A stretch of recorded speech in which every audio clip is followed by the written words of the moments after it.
Okello, swear in the name of Almighty God that I will give faithful service to this council and support and uphold the Constitution of the Republic of Uganda as by law established.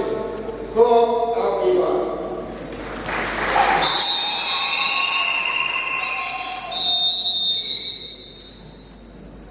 I, Okello, swear in the name of Almighty God that I will be faithful and bear true allegiance to the Republic of Uganda, and that I will preserve, protect, and defend the Constitution.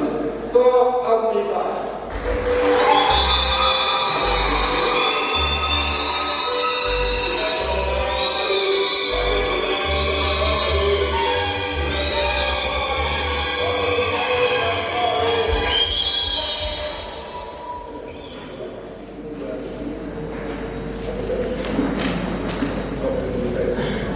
You take your